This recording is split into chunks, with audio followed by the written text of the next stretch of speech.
오늘은 본문의 말씀을 통하여 이렇게 예배합시다라는 주제로 말씀을 나누고자 합니다. 여러분, 지난주에 나눈 말씀 제목이 뭐였죠? 우리들의 존재의 이유라는 주제로, 즉 하나님께서 왜 우리들을 지으셨는가에 대해 말씀을 나눴습니다. 먼저는 왜 지으셨다고 했죠? 바로 우리들을 사랑하시려고 우리를 지으셨습니다.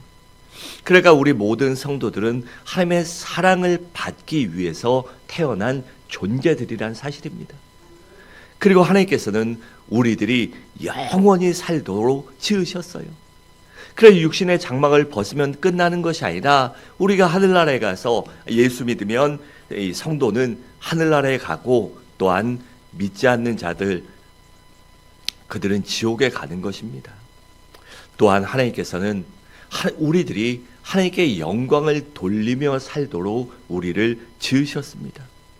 그러니까 하나님께 영광 돌리는 것이 바로 우리 모든 성도 사람들의 존재의 이유요, 인생의 궁극적인 목적이라는 것입니다.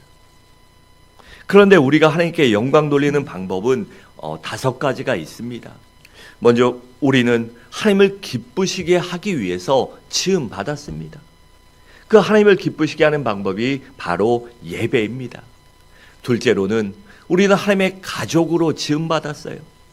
그렇기 때문에 하나님과 교제해야 되고, 성도들 간에, 이 지체들 간에도 교제가 필요한 것입니다. 셋째로는 우리는 그리스도를 닮도록 창조되었습니다. 그 방법이 무엇일까요? 바로 성화를 이뤄가는 것, 그것이 바로 우리 성도의 말씀 훈련, 기도 훈련, 신앙 훈련, 이런 훈련이 필요한 것입니다. 또 넷째로는 우리는 하나님을 섬기기 위해 지음을 받았어요. 그 바로 섬기는 것, 그것을 섬김이라고도 하고 사역이라고도 그렇게 부릅니다. 그리고 다섯째로는 우리는 세상을 변화시켜야 할 사명을 갖고 지음을 받았습니다.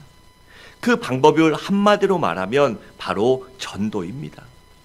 오늘은 그 첫 번째 주제인 우리는 하나님의 기쁨을 위해 계획되었습니다. 즉 하나님께 영광 돌리는, 하나님께 찬양하는 그 예배에 대해 말씀을 나누고자 합니다. 여러분들은 신앙이 무엇이라고 생각하십니까? 아니, 신앙을 간단하게 한마디로 얘기하면 무엇일까요? 그것은 바로 하나님을 기쁘시게 해드리는 것입니다. 우리 신앙은 그래서 하나님을 기쁘시게 해드리는 것이 되어야 돼요. 그래서 히브리서 11장 6절은 이렇게 말씀합니다. 믿음이 없이는 하나님을 기쁘시게 하지 못하나니 하나님께 나아가는 자는 반드시 그가 계신 것과 또한 그가 자기를 찾는 자들에게 상 주시는 이심을 믿어야 할지니라 라고 있습니다. 그렇다면 우리가 하나님을 기쁘시게 해드리는 구체적인 방법이 무엇일까요? 그것이 바로 하나님께 예배드리는 것입니다. 여러분, 하나님께서는 하나님께 진정으로 신령으로 예배드리는 자들을 정말 좋아하시고 최고로 좋아하십니다. 그래서 요한복음 4장 23절에 이렇게 말씀합니다. 아버지께 참되게 예배하는 자들은 영과 진리로 예배할 때가 오나니 곧 이때라. 아버지께서는 자기에게 이렇게 예배하는 자들을 찾으시니라 라고 있습니다.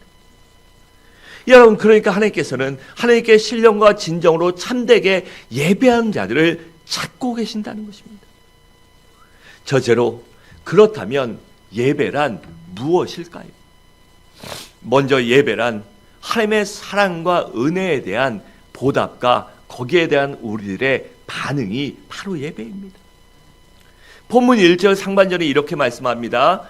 그러므로 형제들아, 내가 하나님의 모든 자비하심으로 너희를 권하노니라고 했습니다. 여러분, 이게 1절을 시작하는, 12장 1절을 시작하는 그러므로란 바로 1절부터 11장까지 나오는, 앞에 나오는 이 모든 내용을 함축하고 있어요.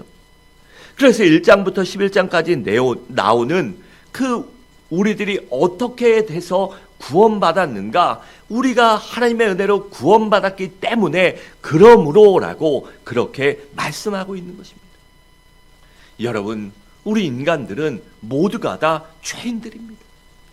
그래서 로마서 3장 10절은 의인은 없나니 하나도 없도다라고 했고, 23절에서는 모든 사람이 죄를 범하였으며 하나님의 영광에 이르지 못하나니라고 그렇게 말씀한 것입니다. 여러분, 그런데 우리가 왜 죄인일까요? 죄를 지었기 때문에 죄인이 아닙니다. 물론 살아가면서 죄를 지으며 죄인이 되지만 우리 모든 사람이 죄인이라고 부르는 것은 바로 우리가 죄 가운데 태어났기 때문에 죄를 짓고 사는 것입니다. 여러분 생각해 보세요. 우리가 무더운 여름날 땀을 흘리거나 일을 하거나 아니면 먼지가 묻거나 하면 깨끗한 물로 씻어야 이게 닦입니다. 그런데 눈앞에 구정물만 있으면 어떡합니까? 흙탕물만 있으면 흙탕물로 아무리 씻어도 깨끗하게 되지 않습니다. 우리의 의복도 마찬가지 아닙니까? 우리가 원래 인간이 모두 다 그런 구정물통에 태어났기 때문에 아무리 그거로 씻고 먼 짓을 해도요 깨끗해질 수 없는 것입니다. 그래서 우리는 죄 가운데 태어났기 때문에 죄인인 것이에요. 이것을 가리켜 원죄라고도 하고 영적인 죄라고 부릅니다. 그래 로마서 5장 12절에 이렇게 말씀합니다. 이러므로 한 사람으로 말미암아 죄가 세상에 들어오고 죄로 말미암아 사망이 왔나니 이와 같이 모든 사람이 죄를 지었으므로 사망이 모든 사람에게 이르렀느니라 라고 했습니다.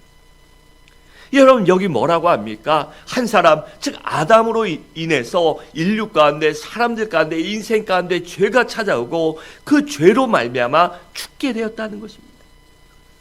그러니까 사람이 죽는 것이 바로 죄의 결과라는 것입니다. 그래 로마서 6장 23절은 이렇게 말씀합니다. 죄의 삭은 사망이라 라고 있습니다.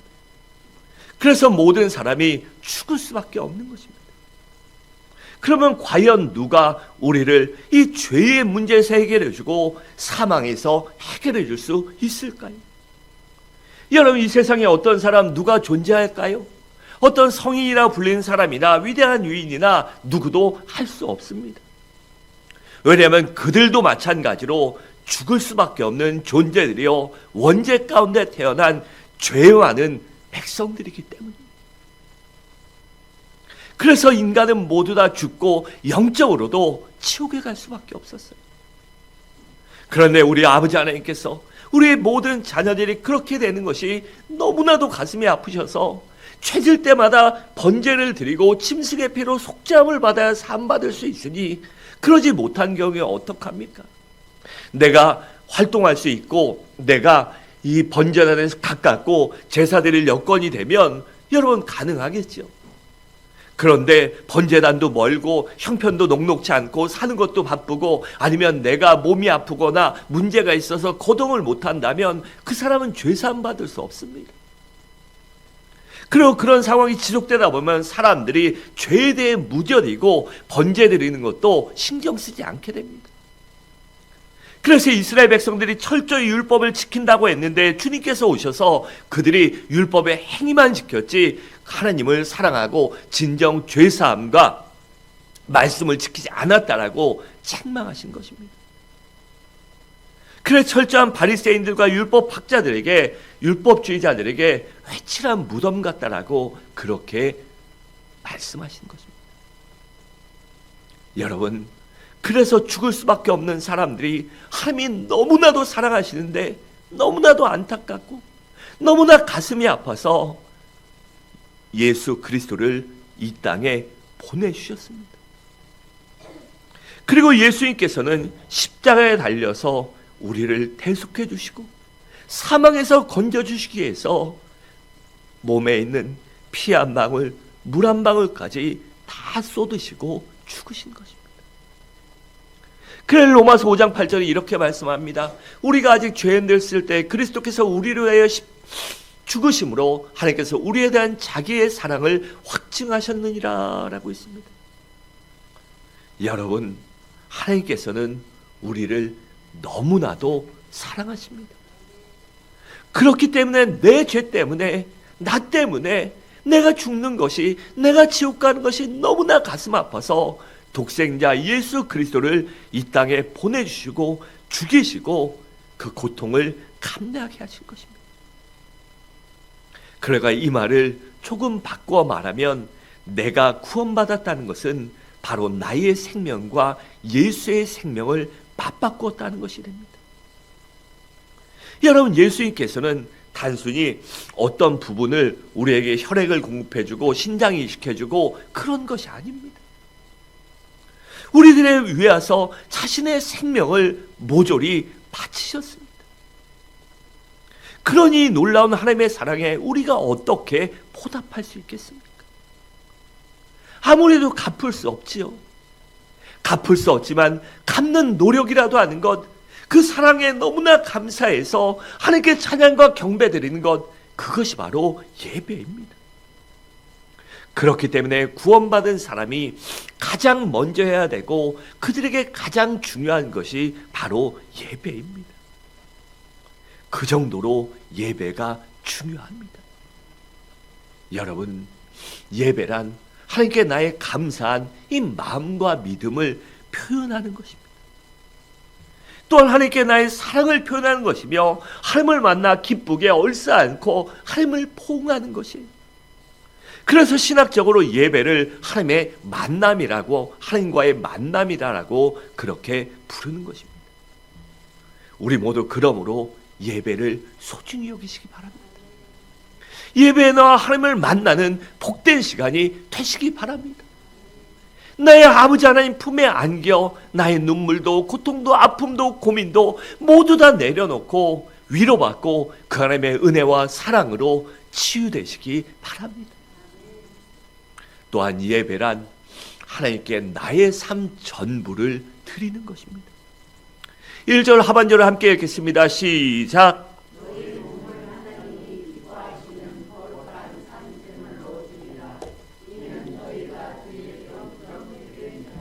아멘.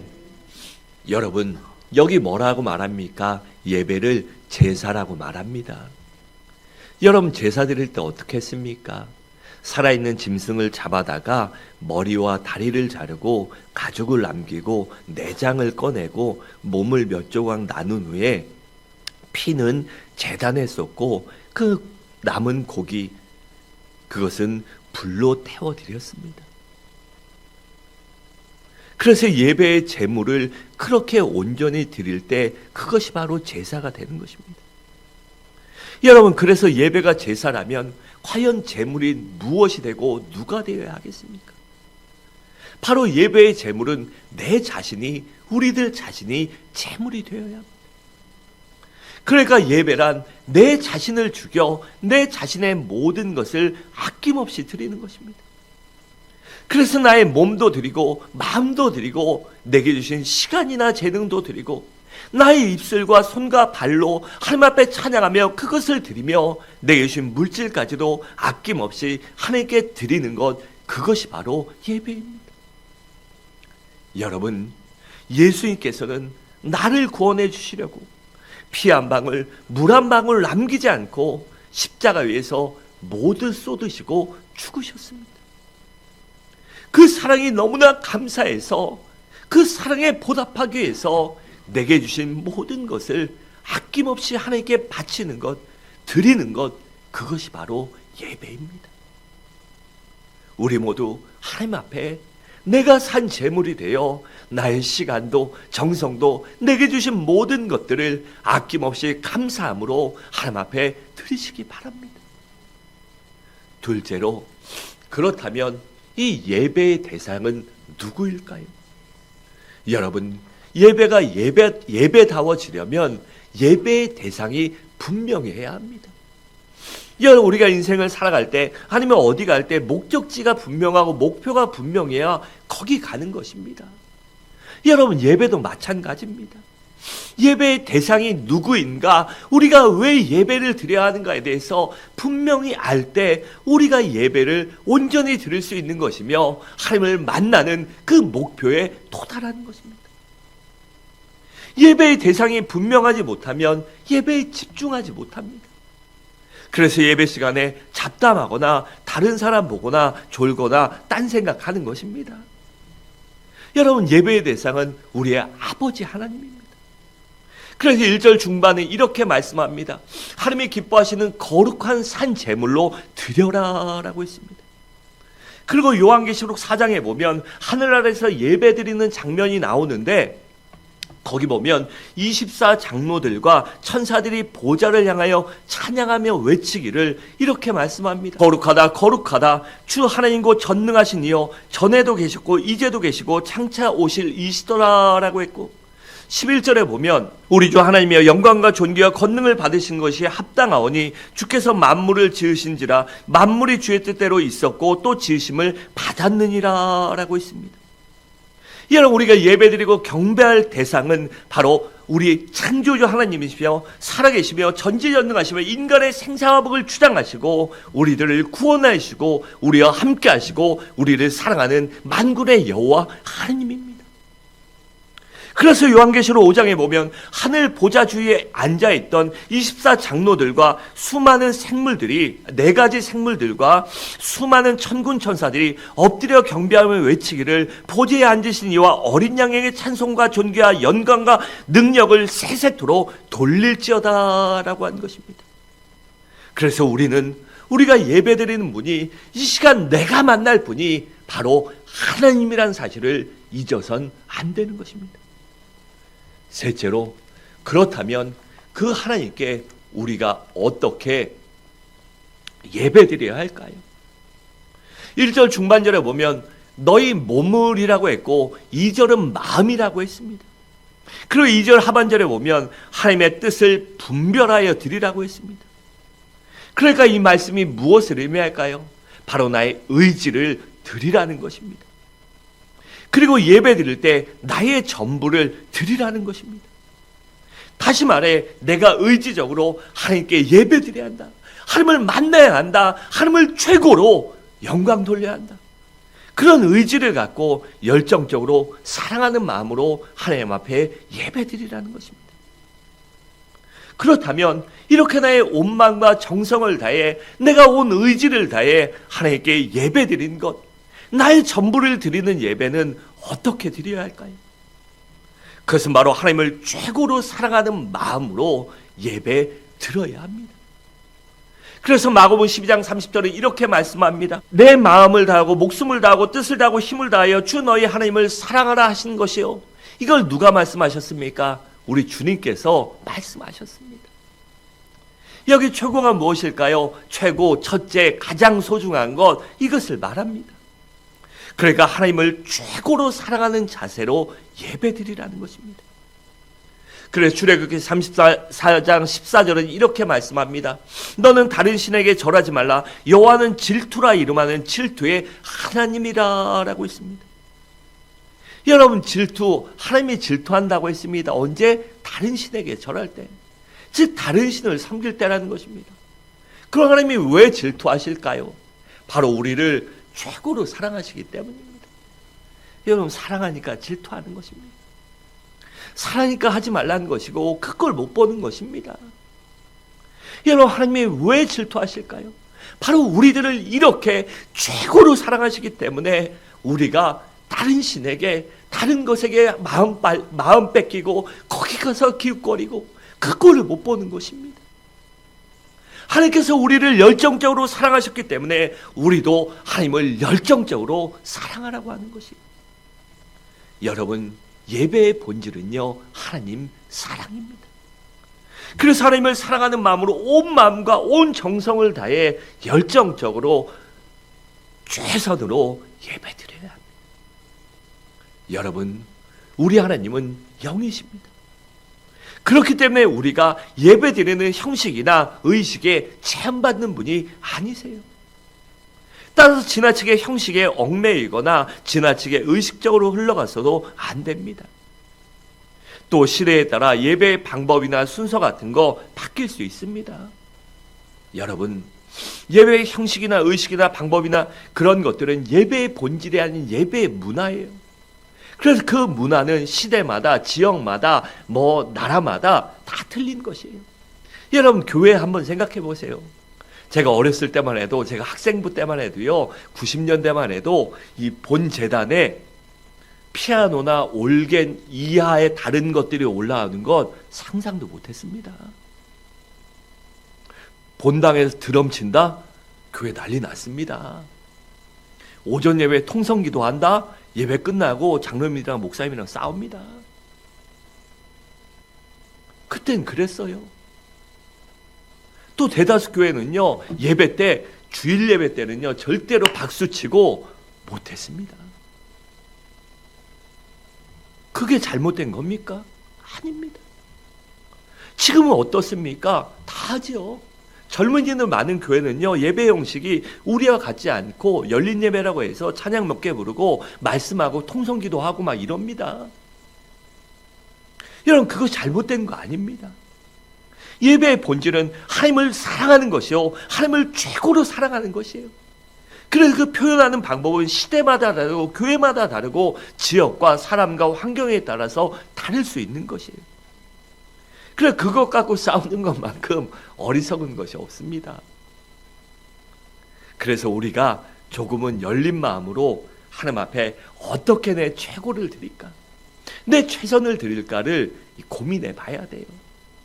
그리고 지금은 우리가 젊은이 청년이 좀 없지만 그런 친구들이 많아지면 오전 예배도 조금 바뀌는 거 이해해야 합니다. 그렇다면 어떻게 예배 드리는 것이 하나님을 사랑하는 마음으로 예배 드리는 것일까요?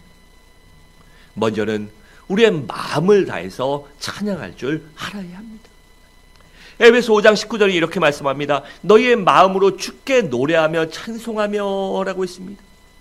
그래가 나의 심중으로, 나의 중심으로 찬양의 가사를 생각하며 그 말씀을 생각하며 나의 신앙 고백으로 찬양하라는 것입니다.